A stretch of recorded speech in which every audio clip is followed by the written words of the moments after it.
Hello सभी को नमस्कार, वेरी गुड मॉर्निंग। सुबह के 6 बज रहा है और हम लोगों ने हिस्ट्री में जो टॉपिक शुरू किया था हड़प्पन सिविलाइजेशन, तो उसी टॉपिक को आज हम कंटिन्यू करने वाले हैं।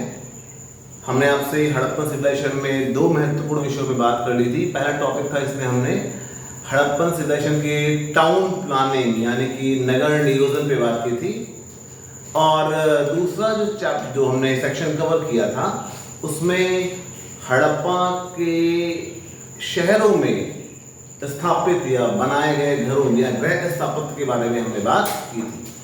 आज हम बात करने जा रहे हैं, आज दो महत्वपूर्ण विषयों की बात होगी इसी सेम लेक्चर में। पहला है कि हड़प्पा कालीन जल निकास प्रणाली। देखेंगे कि जो ड्रेनेज सिस्टम था हड़प्पन सिविलाइजेशन में वो किस प्रकार का था, और दूसरा उससे जुड़ा हुआ एक और टॉपिक हम कवर करेंगे। हड़प्पा सभ्यता के सबसे बड़े शहरों में से एक मोहनजोदड़ो के बारे में हम बात करेंगे।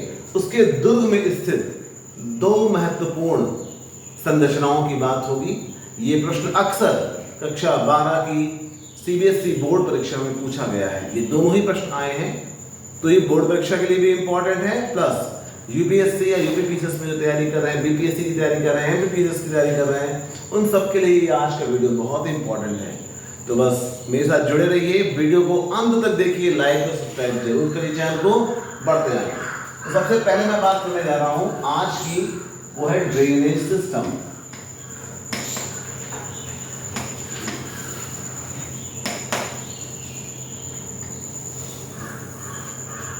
अगर हम बात करें ड्रेनेज सिस्टम की, तो आज की भी अगर चीजों को ऑब्जर्व करें, हम देखें, समझें, जानें, तो हम पाते हैं कि आज भी कोई शहर अगर स्थापित किया जाता है तो सबसे पहले शहर में जो मनुष्यों के द्वारा या इंसानों के द्वारा जो भी वाटर यूज किया जाएगा या जो भी अपशिष्ट पदार्थ निकलेंगे उनको शहर से बाहर निकालने के लिए एक सिस्टम वर्तमान समय में डेवलप करने का प्रयास किया जाता है। ये गवर्नमेंट की या कंसर्न अथॉरिटी की एक पहल होती है, एक प्रयास होता है, जिससे शहर में या ह्यूमन सेटलमेंट जो अर्बन एरिया में डेवलप हो रहा है वहां पर साफ सफाई बनी रहे। तो जो चीजें हम आज सोच रहे हैं, यहाँ से 5000 साल पहले हड़प्पन सिविलाइजेशन के लोगों ने सोच ली थी। तो उसी ड्रेनेज सिस्टम के ऊपर हम लोग बात करेंगे। जैसा कि मैंने इसके पहले वीडियो में बताया है आपको कि जो हड़प्पन टाउन्स थे इस तरह की रोड्स हुआ करती थी, और रोड से एक दूसरे को कितने डिग्री पे कट करती थी? 90 डिग्री पर। Very good.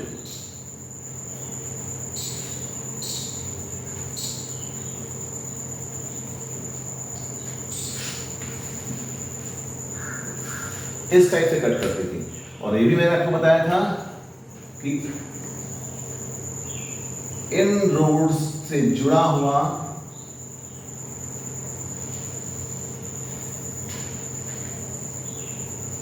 इस टाइप से घर हुआ करते थे, यानी कि घरों की एक दीवार मुख्य सड़क के साथ निश्चित रूप से संबंध, एक या दो दीवारें निश्चित रूप से संबद्ध होती थी। तो हम देखते हैं कि जो नाके में ड्रेन्स की बात कर रहे हैं, ड्रेन्स कितने टाइप की थी? तो जनरली हम देखते हैं कि ड्रेन्स वर टू टाइप्स, दो तरह की ड्रेन्स थी। एक थी हाउस ड्रेन, यानी कि घरों की नालियां, और दूसरी जो थी वो थी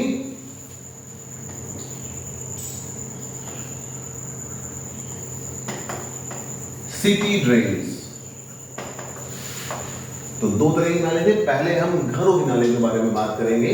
आप भी देखते होंगे, आपके घरों में भी घरों के अंदर नालियां होती हैं। जैसे हम हड़प्पन सिविलाइजेशन की बात करें तो जो घर बनाए गए हैं उन्होंने बहुत ही साइंटिफिक तरीके से उन्होंने उसका निर्माण किया था। जैसे उनको मालूम था कि बारिश होती है, बारिश का पानी छतों पर इकट्ठा होता है, तो जो छत बनाई गई उनको स्लोप देकर के बनाया, हल्का स्लोप होता था ताकि छतों का पानी उस स्लोप से छत के एक कोने में इकट्ठा हो जाए, और जहां पर पानी इकट्ठा करने की व्यवस्था की गई थी वहां से नीचे की तरफ निकलने के लिए उनके द्वारा एक पाइप लगाया गया था। पाइप से पानी जहां पर गिरता था वहीं पर एक, सपोज करिए यहाँ से पाइप से पानी गिर रहा है इस जगह पे, तो यहाँ से एक पतली सी ड्रेन हाउस के अंदर कनेक्ट होती थी, जो उसमें पानी कहाँ गिरता था करके, जो सिटी ड्रेन थी या स्ट्रीट ड्रेन थी वहां पर आकर के गिरता था। एक पॉइंट तो ये हो गया। दूसरा, हर घर में नहाने के लिए आपको मालूम है कि हड़प्पन्स ने अपने शहरों में सेफ्टी प्लस अपनी प्राइवेसी को मेंटेन करने के लिए ग्राउंड लेवल पर कोई भी विंडो नहीं मिलती हमें हड़प्पन हाउसेस में। तो उन्होंने क्या किया, जैसे मान लीजिए ये उनकी हाउस ड्रेन हो गई, उसके बाद सपोज करते हैं, मान लेते हैं बाथरूम है इनका, इस बाथरूम को भी पक्की ईंटों से बनाया गया था, घर भी पक्की ईंटों से बने थे, प्लस इसकी भी ड्रेन होती थी जो कनेक्ट होती थी कहाँ, बाहर की तरफ जो स्ट्रीट ड्रेन थी उसके साथ कनेक्ट होती थी। तो ये बहुत ही साइंटिफिक सिस्टम था कि घर में जो भी वेस्ट वाटर है वो बिल्कुल भी ना रह जाए। तो ये बात की मैंने आपसे, पहले प्रकार की drain that is called as house drain. अब हम बात करते हैं दूसरी प्रकार की ड्रेन की, जो कि शहरों में हमको मिली है, that is called as city drains. ठीक है, देखते हैं कि सिटी ड्रेन्स के क्या फीचर थे।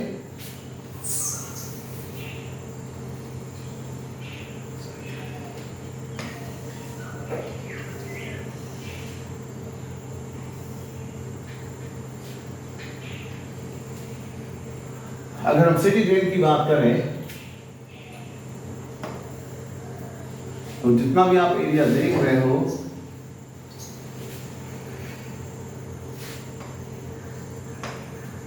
ये रोड्स हो गई आपकी,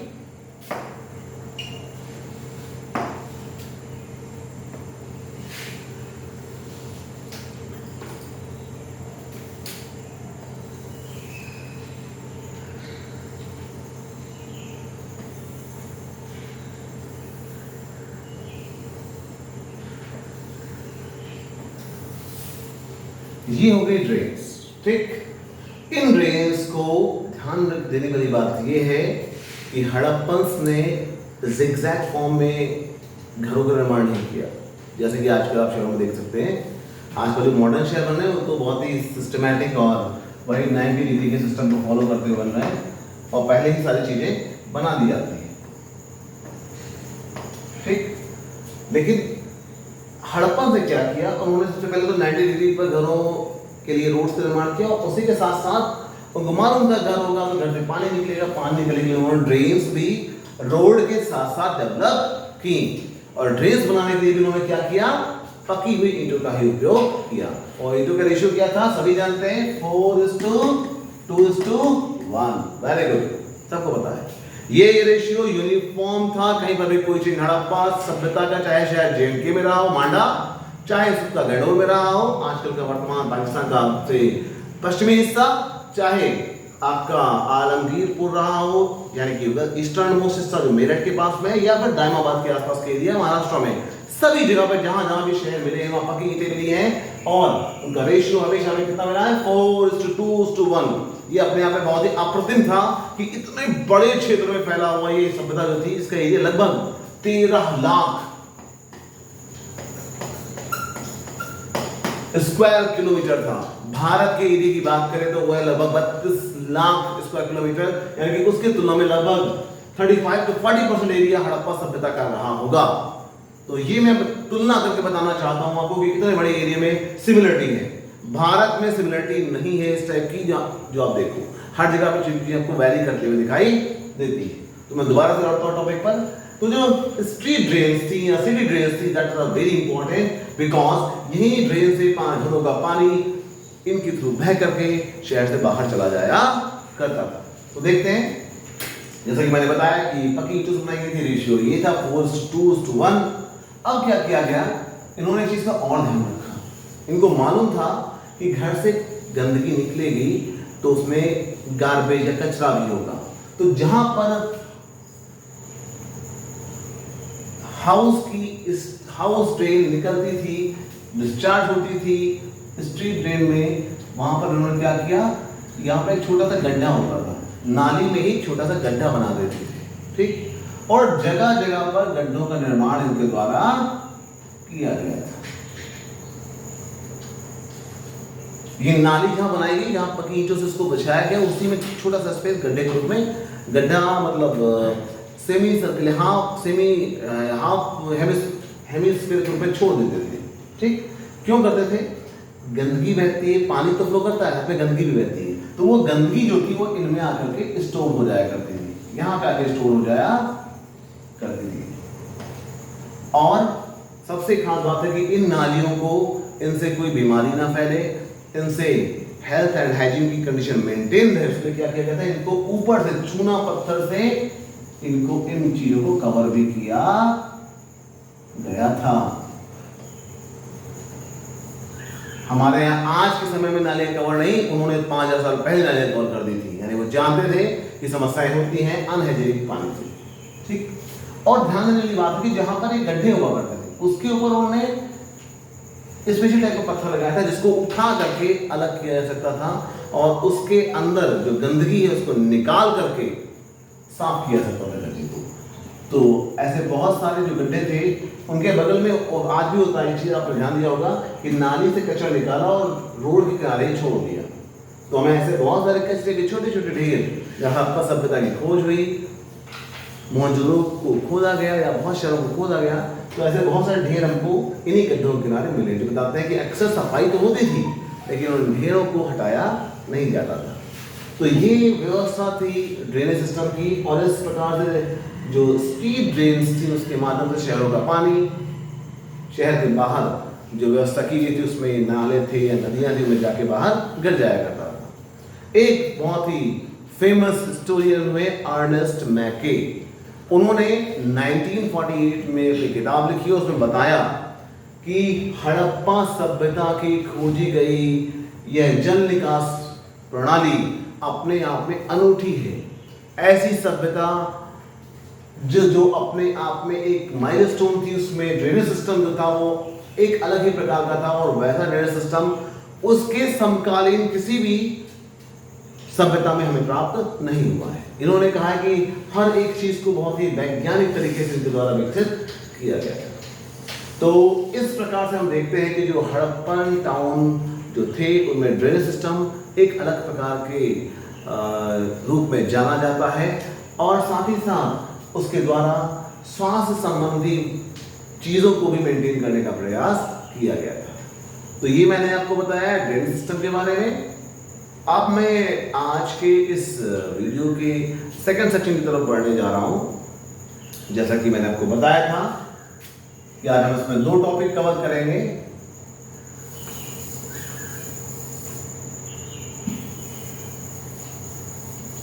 सेकंड टॉपिक है मोहनजोदड़ो।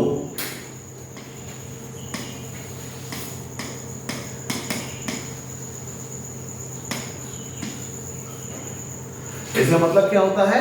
क्योंकि यहाँ पे बहुत सारे स्कल्पचर्स मिले हैं, जो माउंट था, जो टीला था उसके नीचे, उसको बोला गया dead of mounts, sorry mounts of dead.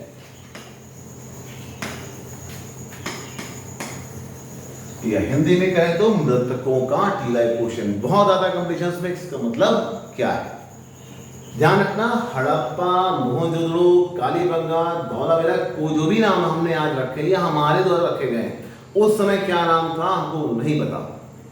Harappan सभ्यता की जो लिपि है उसके हमें एविडेंसेस बहुत सारे मिले हैं, लेकिन आज तक हम उसके एविडेंस के मतलब को या उसकी जो लिपि है उसको पढ़ नहीं पाए हैं। ठीक है, तो अब हम बढ़ते हैं माउंट ऑफ डेड की तरफ। मोहनजोदड़ो, कोई बता सकता है कि मोहनजोदड़ो किस नदी के किनारे था? पहले बताया हुआ है, बिल्कुल सही कह रहे हैं आप। That was on the bank of Sindhu. Hindi बोलते हैं, इंग्लिश में क्या बोलते हैं? इंडस। क्या बोलते हैं बच्चों? Indus, INDUS, Indus. ठीक, इसके किनारे था। हड़प्पा किसके किनारे था? रावी नदी के किनारे। वो फॉर्मूला याद करेगा SDMR वाला, उससे आपको याद हो जाएगा। ठीक है ना। अब हम मूव करते हैं, इसकी लोकेशन में थोड़ी सी बताना चाहूंगा आपको कहां पे थी। ये आपका इंडिया का मैप हो गया, ये वर्तमान समय में भारत में नहीं है। ये आपका हो गया इंडिया, ये हो गया पाकिस्तान, और ये जा रही है आपकी रिवर ये रिवर निकली ऐसे ऐसे होते हुए, ये होते हुए, ये ऐसे होते हुए यहाँ से पाकिस्तान में चली गई, यहाँ चली गई, गिर गई यहाँ पर अरेबियन सी में गिर गई, और यहाँ पर था आपका हमारा काम which is that is called as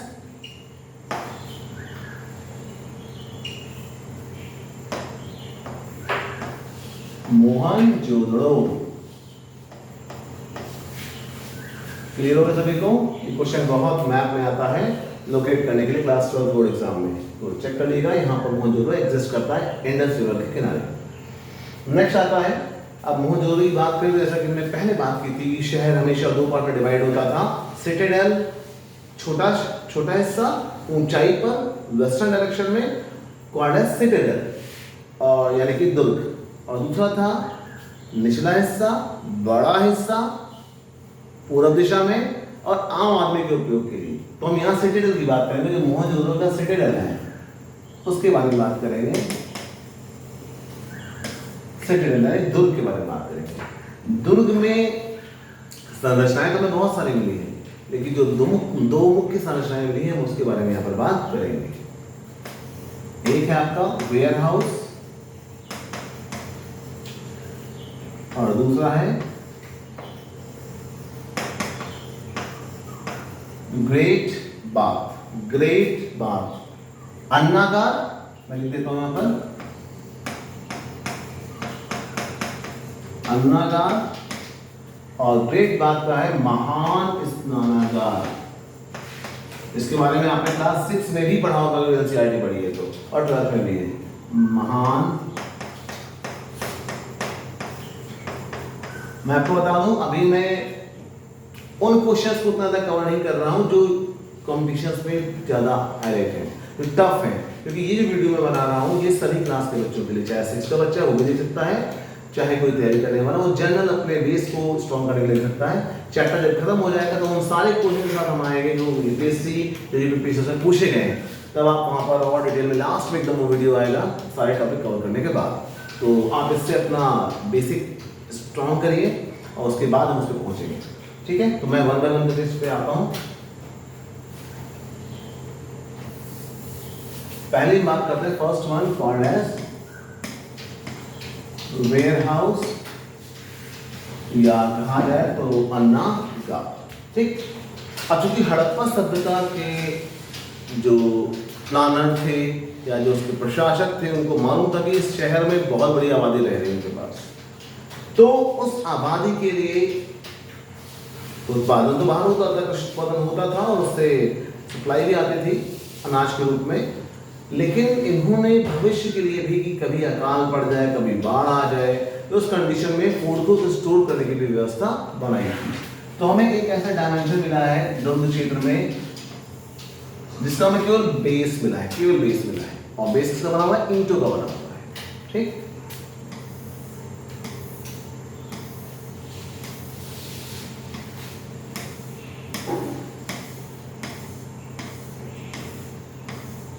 इस टाइप का बेस मिला है, ठीक। और कहा जाता है कि जो वेयर हाउस के ऊपर का हिस्सा था हमें केवल बेस सरफेस मिला है, ठीक। जगह जगह पर हमें क्या मिला है? ऐसे होल्स मिले हैं।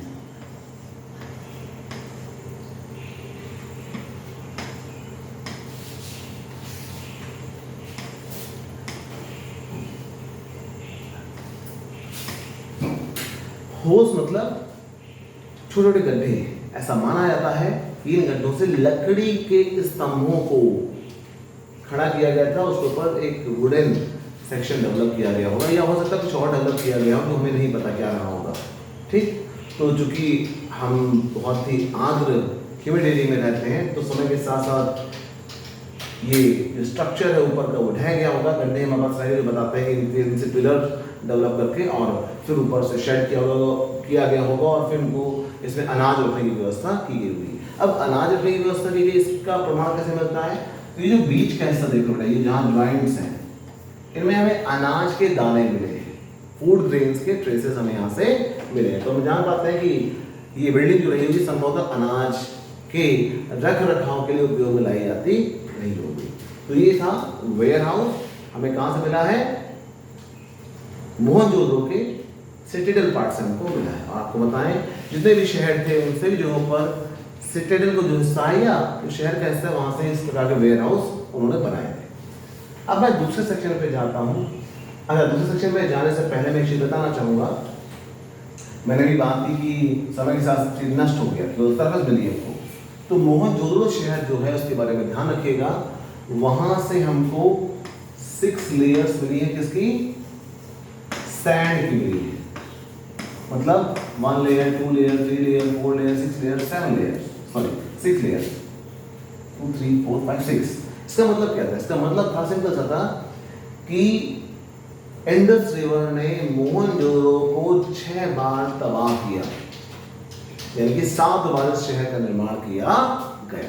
7 टाइम्स हमें 7 बार सैंड की लेयर्स मिलती हैं जो बताती हैं कि इसका दोबारा से रिकंस्ट्रक्शन किया गया होगा, दोबारा से शहर को बसाया गया होगा।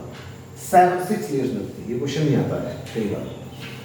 अब हम बात करते हैं, जहाँ इसके बारे में प्रमाण मैं आपको बता दूं, एक मूवी बनी है, मैंने पहले ही बताया था, मोहनजोदड़ो नाम से ही बनी है। आपको वो मूवी काफ़ी हेल्प करेगी मोहनजोदड़ो या हड़प्पा सभ्यता के बारे में अपने अंडरस्टैंडिंग को डेवलप करने के लिए। तो आप क्या करेंगे, उस मूवी जरूर देखिएगा। उसमें ऋतिक रोशन ने बहुत अच्छा रोल प्ले किया है और लास्ट में मोहनजोदड़ो शहर के विनाश को भी दिखाया गया है, किस प्रकार से इंडस में बना हुआ एक बांध टूट जाता है और फिर पूरा पानी कहाँ भर जाता है? मोहनजोदड़ो शहर में भर जाता है और उसके चलते मोहनजोदड़ो डूब जाता है। अब दूसरी बिल्डिंग आती है हमारे सामने। Second building is called as great bath, यह महान स्नानागार। कहा जाता है कि जब हड़प्पा सभ्यता के समय में कोई धार्मिक अनुष्ठान होता था या कोई धार्मिक कोई इंपॉर्टेंट पर्व होता था, तो दुर्ग और शहर के लोगों को अलाउ किया जाता था कि वो किसी कॉमन प्लेस पे आकर के और इस टाइप का रिलीजियस बात लें और उसके बाद उस एक्टिविटी को, रिलीजियस एक्टिविटी को पूरा करें। तो हम देखते हैं ग्रेट बाथ जो था वो बहुत ही इंपॉर्टेंट था। इस टाइप से हमको बना हुआ मिला है।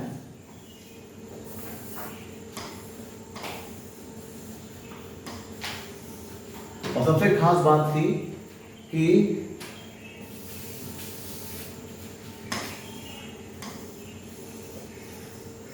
इस टाइप से मैंने मिला है हमको, दुर्ग में स्थित था और इसमें जो सीढ़ियां, इसकी जो ईंटें हैं, वो ईंटों को आपस में जिप्सम, ध्यान रखिएगा, जिप्सम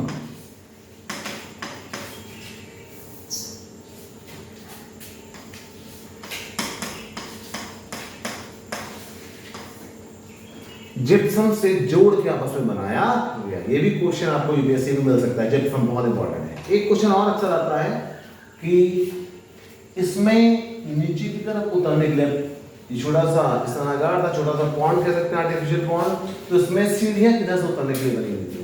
तो ये भी क्वेश्चन यूपीएससी में पहले कभी आया है, तो ध्यान रखिएगा कि उत्तर और दक्षिण यानी कि नॉर्थ और साउथ से सीढ़ियां बनी हुई है उतरने के लिए। ठीक, तो ये था हमारा ग्रेट बाथ। ठीक है, तो आज हमने क्या चर्चा की आपसे? हमने 2 महत्वपूर्ण इशू पे चर्चा की है। पहला, हमने बात की आपसे ड्रेस सिस्टम के बारे में, और दूसरा हमने आपसे बात की है इसके बारे में, दुर्ग क्षेत्र जो था मोहनजोदड़ो का, उसके 2 महत्वपूर्ण बिल्डिंग्स, उसकी one is known as warehouse, second is known as great bath. तो आज की वीडियो में हम यहीं पर इस वीडियो को रोकेंगे। चैनल को लाइक करिएगा, सब्सक्राइब करिएगा और खुद पढ़िए, दूसरों से शेयर करिए। नॉलेज शेयर करने से हमेशा बढ़ती है। आज की वीडियो में इतना ही। जय हिंद, जय भारत, नमस्कार।